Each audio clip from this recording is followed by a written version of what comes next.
Hello students, in this video we will discuss about some differences between angiosperm and gymnosperm right. सबसे पहले हम देखते हैं कि वेसल्स और ट्रैकाइड जो जाइलम में होती है वो एब्सेंट होती है बट इसमें प्रेजेंट होती है। ट्रैकाइड इज प्रेजेंट। फ्लोएम में सिर्फ सीओ सेल्स होती है, इसमें कंपेनियन सेल भी होती है सीओ के साथ में। स्पोरोफाइल जो होते हैं वो एग्रीगेट होते हैं कोन्स के फॉर्म में, और स्पोरोफाइल जो होते हैं वो फ्लावर में कन्वर्ट हो जाते हैं। सेपल पेटल एब्सेंट होता है क्योंकि फ्लावर होता ही नहीं है, इसमें प्रेजेंट होते हैं।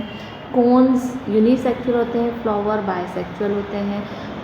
माइक्रोस्पोरोफाइल ब्रॉड और लीफ लाइक होते हैं, इसमें स्टॉक और टर्मिनल पे एंथर प्रेजेंट होता है right.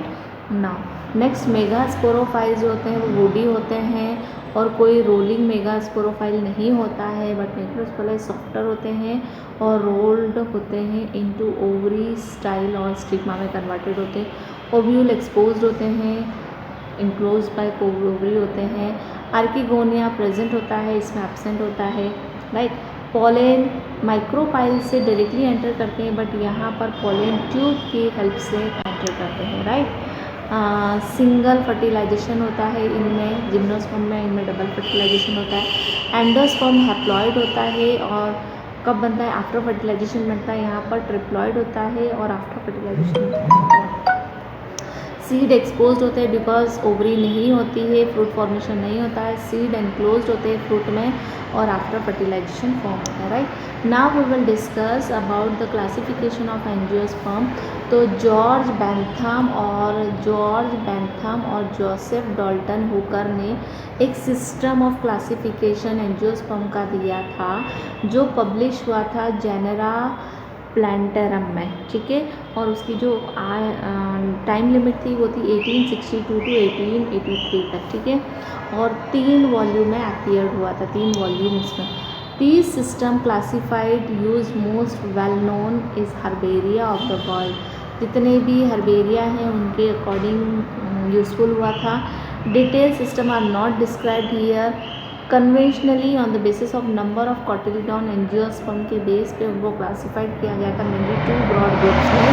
First is monocotyledon right. Now थोड़ा सा डिफरेंस हम देख लेते हैं कि मोनोकॉट क्या होते हैं, डाइकॉट क्या होते हैं, उसके बाद में फिर हम उनकी थोड़ी सी लाइफ साइकिल भी देख लेंगे। बट सबसे पहले हम देखते हैं कि मोनोकॉट्स क्या होते हैं। तो seed which contain only one cotyledon that is called as monocot right. अगर सीड के अंदर 2 कॉटिलीडॉन है, it mean seed equally 2 part में अगर डिस्ट्रीब्यूटेड हो रहा है, इसका मतलब that is called as dicot right. अगर हम लीफ का देखते हैं तो लीफ में वेनेशन पैरेलल होता है कि अगर ये लीफ ऐसे स्ट्रक्चर है उनमें जितनी भी वेन्स है all are parallelized to each other, that is called as parallel venation. But अगर रेटिकुलेट वेनेशन की अगर हम बात करते हैं तो लीफ में वेनेशन जो होता है वो ऐसा जिगजैग उसमें और नेटवर्क लाइक होता है, that is called as reticulate venation right. चलिए, अगर रूट सिस्टम की हम बात करते हैं तो मोनोकॉट में जो रूट्स होती है वो जनरली फाइब्रस होती है, मतलब एक ओरिजिन से बहुत सारी रूट अराइज होती है, they contain root hairs, it's called as fibrous root right. Now tap root की अगर हम बात करते हैं तो टैप जो मोनोकॉट डाइकॉट होते हैं उनमें टैप रूट होती है, और टैप रूट जनरली कैसी होती है? एक कॉमन ओरिजिन से रूट निकलती है, फिर वो सब ब्रांच होती है और फिर उसमें क्या होती है ब्रांचिंग होती है, तब उसके बाद में वहाँ पर करके रूट हेयर होते हैं। स्टोमेटा जो होते हैं वो मोनोकॉट में डम्बल शेप होते हैं। डम्बल शेप मीन्स होता है लाइक दिस, ठीक है। तो इनमें जो स्टोमेटा होते हैं वो डम्बल शेप होते हैं मोनोकॉट में, पर डाइकॉट में जो स्टोमेटा होते हैं they are bean shape like this, वो बीन शेप में होता है राइट। नाउ बंडल्स जो होते हैं, वैस्कुलर बंडल जो ये भी हमने देखा था कि वो स्कैटर्ड होते हैं, फैले हुए रहते हैं और इसमें रिंग लाइक स्ट्रक्चर में रेडियली अरेंज होते हैं। कैम्बियम इसमें मोनोकॉट में एब्सेंट होती है बट डाइकॉट में प्रेजेंट होती है, जो जाइलम फ्लोएम को क्या करती है? एवरी ईयर डिस्ट्रीब्यूट करती है। Stem do not have concentric arrangement of ground tissue, concentric मतलब एक के अंदर लेयर में प्रेजेंट होते हैं, बट यहाँ पर epidermis, cortex, endodermis, pericycle, pith जो होते हैं वो कॉन्सेंट्रिक अरेंजमेंट होता है। सेकेंडरी ग्रोथ एब्सेंट होती है और स्टेम में एक्सेप्शंस होती है, सेकेंडरी ग्रोथ स्टेम में होती है। Root has pith in centre, यहाँ पर मोनोकॉट में अगर हम देखते हैं तो पीथ सेंटर में होता है, बट यहाँ पर या तो नहीं होता है या बहुत छोटा होता है, that is called is. Secondary growth absent होती है रूट्स में, और यहाँ पर सेकेंडरी ग्रोथ क्या होती है, अवेलेबल होती है। ठीक है, चलिए अब हम थोड़ा सा देख लेते हैं किसके बारे में, economic importance of the angiosperm, right. Angiosperm जो होते हैं वो सबसे ज़्यादा मेजर सोर्स होते हैं फूड के, फाइबर्स के, स्पाइसेस के, बेवरेजेस के, फ्रूट्स के, etcetera etcetera, right. They also provide timber and medicinal, timber मतलब फर्नीचर के लिए भी होता है, मेडिसिनल में भी इसका बहुत सारा यूज़ होता है। These are also add beauty to our environment as well, क्योंकि फ्लावरिंग प्लांट्स होते हैं तो उससे नेचर में क्या होती है, ब्यूटी भी होती है, डेकोरेशन के उसमें भी काम आता है, right. Now alternation of generation की अगर हम बात करते हैं तो लाइफ साइकिल जो होता है एक ऑर्गेनिज्म का सीक्वेंस इवेंट में होता है। बर्थ टू डेथ वाला जो ऑर्गेनिज्म का था that is called as life cycle. Plants में हैप्लॉइड डिप्लॉइड दोनों सेल डिवाइड होती है by the mitosis, right. Formation different plant bodies form होती है, हैप्लॉइड भी होती है, डिप्लॉइड भी form. Haploid body plant produce gamete by the mitosis, और प्लांट बॉडी रिप्रेजेंट करती है गैमेटोफाइट्स वाली में, राइट। आफ्टर फर्टिलाइजेशन जो है वो जाइगोट फॉर्म होता है, माइटोसिस में डिवाइड होता है और सेप्रोफाइट्स बनाता है प्लांट बॉडी में। तो हैप्लॉइड स्पोर प्रोड्यूस होते हैं by this plant body by the meiosis, और डिवाइड होता है माइटोसिस, हैप्लॉइड प्लांट बॉडी फिर से फॉर्म होती। During the life cycle of an sexual reproducing plant there is an alternation of generation between the gamete producing haploid gametophyte और spore produce होते हैं diploid sporophyte से। Now plant life cycles की अगर हम बात करते हैं तो हैप्लॉन्टिक क्या होता है, डिप्लॉन्टिक क्या होता है, तो ये हम देख लेते हैं। सबसे पहले हम देखते हैं हैप्लॉन्टिक फेज क्या होता है, राइट। तो डोमिनेंट फोटोसिंथेटिक फेज होती है, गैमेटोफाइट प्रोड्यूस होते हैं by the haploid spore, haploid spore से गैमेट फॉर्म होते हैं। गैमेटोफाइट प्रोड्यूस होते हैं, गैमेट्स होते हैं by the mitosis, right. Gamete fuse होते हैं, डिप्लॉइड जाइगोट फॉर्म करते हैं, स्पोरोफाइटिक जनरेशन को रिप्रेजेंट। जब जाइगोट फॉर्म होता है तो स्पोरोफाइटिक जनरेशन होती है। There are no free living sporophyte, meiosis होता है जाइगोट में, और उसके बाद में अगर जाइगोट में माइटोसिस होता है तो हम उसको गैमेटोफाइटिक फेज बोलते हैं, बट अगर गैमेट में क्या होता है, हैप्लॉइड डिवीजन मियोसिस होता है तो हैप्लॉइड स्पोर्स फॉर्म होते हैं, और इस साइकिल को हम क्या बोलते हैं, हैप्लॉन्टिक।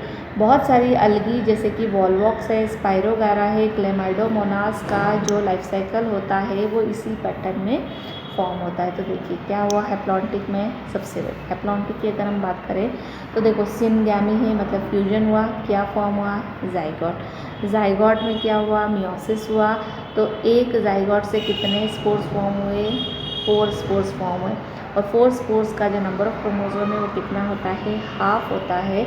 उसके बाद में वो क्या बनते हैं, गैमेट बनते हैं, और गैमेट बनने की जो प्रोसेस होती है उसको हम क्या बोलते हैं, गैमेटोजेनेसिस। गैमेटोजेनेसिस के बाद में फ्यूज़ होते हैं और फिर जाइगोट बनता है, फिर हैप्लॉन्टिक और स्पोर फॉर्म होते हैं, गैमेट फॉर्म। सेकेंड होता है डिप्लॉन्टिक। अब डिप्लॉन्टिक की अगर हम बात करते हैं तो डिप्लॉइड जो स्पोरोफाइट्स होता है वो डोमिनेंट होता है। Multi cellular diploid phase is called a sporophyte, ठीक है। Gametophytic phase represent by the single of few called haploid gamete, ठीक है। इस साइकिल में डिप्लॉन्टिक फेज होती है। सीड जो होते हैं प्लांट्स पे सीड बियर होते हैं, जिम्नोस्पर्म एंजियोस्पर्म दोनों इस साइकिल को क्या कर सकते हैं, फॉलो करते हैं। फ्यूकस है, अलगी है, ये डिप्लॉन्टिक फेज को शो करते हैं। अब इसका साइकिल हम देख लेते हैं कि देखो क्या होता है जनरल। सबसे पहले देखो ये स्पोरोफाइट है, इससे मियोसिस हुआ, 4 गैमेट बने, गैमेटोजेनेसिस हुआ, गैमेट सिनगेमी गई, जाइगोट बना, और जाइगोट में मल्टी सेल माइटोसिस हुआ, स्पोरोफाइट बैंड डिवीजन हुआ, राइट। तो ये हुआ डिप्लॉन्टिक। अब हैप्लोडिप्लॉन्टिक की अगर हम बात करते हैं तो हैप्लोडिप्लॉन्टिक जो होता है वो 2 डिस्टिंक्ट मल्टी सेलुलर फेज होती है जिसमें डिप्लॉइड स्पोरोफाइट और हैप्लॉइड गैमेटोफाइट प्रेजेंट होते हैं। दोनों फेजेस मल्टी सेलुलर होती है, however they differ in their dominant phase, ठीक है। अ डोमिनेंट फेज इंडिपेंडेंट होती है, फोटोसिंथेटिक होती है, थैलॉइड होती है, इरेक्ट फेज होती है represented by the haploid gametophytes, right. ये अल्टरनेट्स होती है, अल्टरनेट शो करती है, ठीक है। Short live multicellular sporophyte totally होते हैं, पार्शली और डिपेंडेंट भी हो सकते हैं। Gametophyte for its anchorage and nutrition, क्या काम करते हैं गैमेटोफाइट के लिए, एंकरेज का काम करता है और न्यूट्रिशन प्रोवाइड करता है। ऑल ब्रोयोफाइट जो है वो इसी पैटर्न को फॉलो करते हैं। डिप्लॉइड जो सेप्रोफाइट्स होते हैं वो डोमिनेंट इंडिपेंडेंट होते हैं, फोटोसिंथेटिक वेस्कुलर प्लांट बॉडी होते हैं, अल्टरनेट्स करते हैं। मल्टी सेलुलर सेप्रोफाइट और ऑटोट्रॉपिक होते हैं, डिपेंडेंट होते हैं बट शॉर्ट लाइफ होते हैं, हैप्लॉइड गैमिट फॉर्म करते हैं और इस पैटर्न को हम बोलते हैं हैप्लॉइड डिप्लॉन्टिक लाइफ साइकिल। जितने भी टेरिडोफाइट्स होते हैं वो डेमोस्ट्रेट इसी पैटर्न के थ्रू लाइफ साइकिल परफॉर्म करते हैं। बहुत सारी algae genera are haplontic, some of them such as Ectocarpus, Polysiphonia और कैल्प्स जो होते हैं वो हैप्लॉइड डिप्लॉन्टिक शो करते हैं। अब कैसे, यहाँ पर अगर हम देखते हैं तो ये जो जनरली हमें देखने को मिल रहा है कि देखिए यहाँ पर हैप्लॉइड डिप्लॉन्टिक क्या होता है। सबसे पहले अगर हम बात करते हैं कि हैप्लॉइड फॉर्म कैसे होता है, ठीक है, तो स्पोरोफाइट है, ठीक है। स्पोरोफाइट से क्या फॉर्म हुआ, 2n है, मियोसिस हुआ, क्या फॉर्म होंगे, स्पोर्स बनेंगे, स्पोर्स कन्वर्ट होंगे किस में, गैमेटोफाइट में। गैमेटोफाइट से क्या फॉर्म होंगे, गैमेटोजेनेसिस, गैमेट फॉर्मेशन होगा मेल फीमेल गैमेट का। उसके बाद में वो सिनगैमी प्रोड्यूस करेंगे और सिनगैमी के बाद में वो क्या करेंगे, zygote, zygote multi cellular form होगा और मल्टी सेलुलर फॉर्म होने के बाद में वो वापस जो है sporophyte, then gametophyte, then sporophyte, then gametophyte जो है, मतलब आधा पार्ट जो है वो गैमेट फॉर्मेशन से होता है, आधी लाइफ साइकिल जो है वो स्पोरो पार्ट से होती है। तो ये सारी चीज़ें जो है ये हमने देख ली है कि हैप्लॉइड डिप्लॉन्टिक मीन्स क्या था, पहले हैप्लॉइड सेल बनती है, फिर हैप्लॉइड स्पोर बनते हैं, फिर उनसे डिप्लॉइड गैमेट जाइगोट बनेगा और ये प्रोसेस जो होती है वो कंटिन्यू होती है टर्न बाय टर्न, राइट ना। इसका कुछ जो पार्ट है वो कुछ डायग्राम्स के फॉर्म में मैं आपको दिखा देती हूँ कि जिम्नोस्पर्म में एंजियोस्पर्म में जो मेनली डायग्राम्स होते हैं वो भी हम थोड़े से देख लेते हैं, important. Life cycle and alternation of generation जो है वो आप एक थोड़ा सा इस वीडियो के थ्रू भी अच्छे से समझ सकते हैं ताकि आपके फंडे क्लियर हो जाएंगे, right.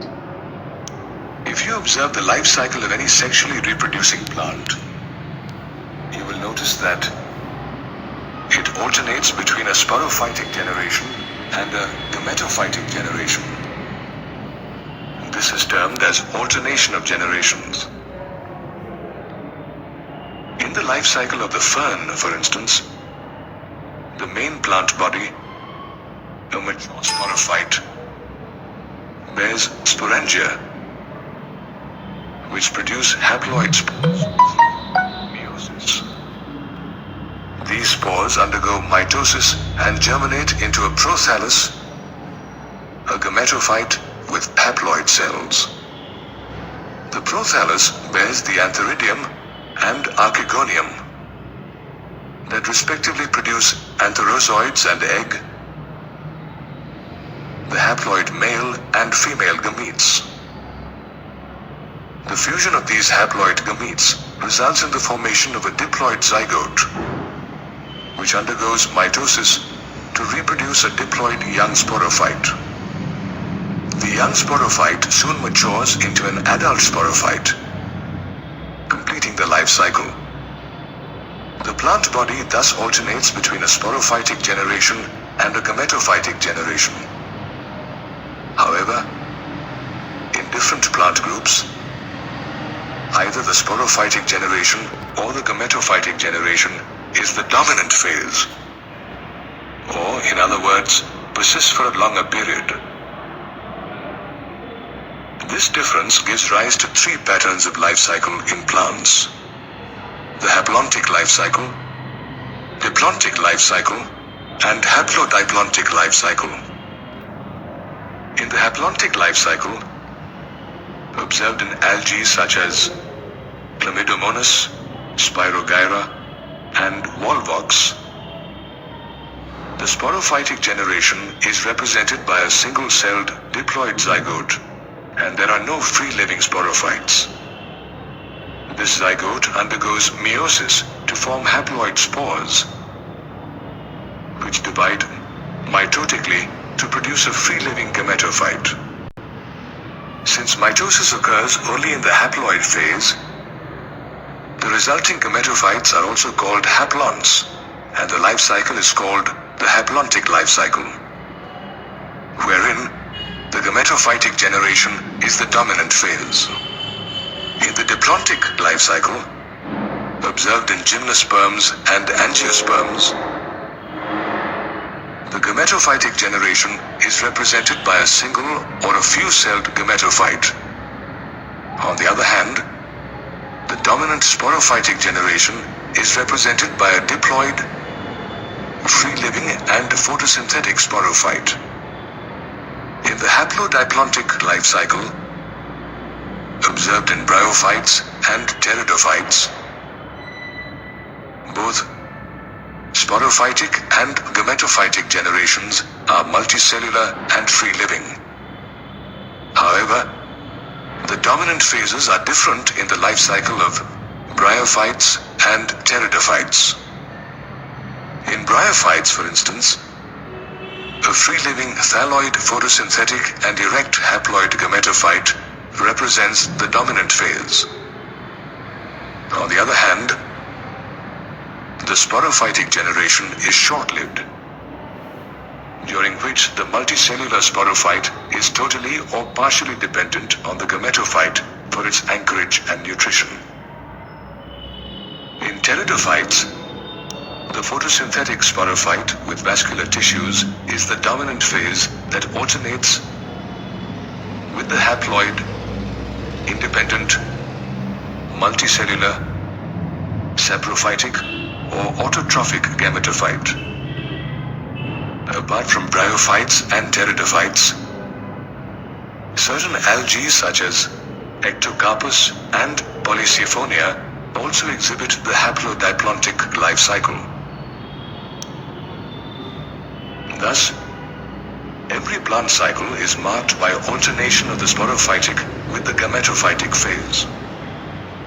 However, the dominant phase differs in different plant groups.